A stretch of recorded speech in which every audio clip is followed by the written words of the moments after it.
Жыл сайын 5 май күнү Кыргызстанда Конституция күнү белгиленет. Башкача айтканда, өлкөнүн баш мыйзамынын туулган күнү белгиленет. 1993-жылы 5 майда Жогорку Кеңештин 12-сессиясында Кыргыз Республикасынын Конституциясы кабыл алынган. Ошондон тарта өлкөбүз Кыргыз Республикасы аталып, ал эми 1978-жылы кабыл алынган Советтер Союзунун Конституциясы өзүнүн күчүн жоготот. Конституция көптөгөн өзгөртүүлөргө, толуктоолорго дуушар болот. Бир нече жолу кардиналдык түрдө өзгөргөн.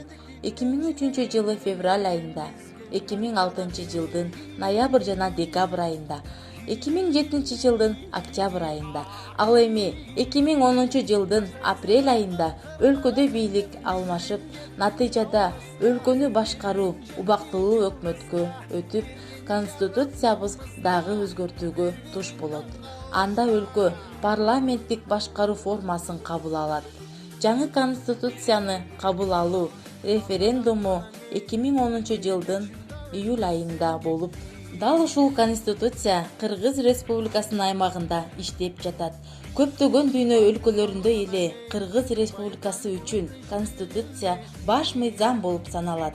Ал жарандардын негизги укуктарын жана эркиндиктерин, өлкөнүн укуктарын, статусун аныктап, мамлекетибиздеги эң жогорку юридикалык күчкө ээ. Кыргызстанда жашаган ар бир жаран өзүнүн укуктарын так билип, милдеттерин так аткаруусу зарыл деп билебиз. Ал эми баарыңыздарды 5 май Кыргыз Республикасынын Конституция күнү менен чын жүрөктөн куттуктайбыз. Ар бириңиздерге бекем ден соолук, ишиңиздерге ийгилик, үй бүлөңүздөргө бакыбат жаайбыз.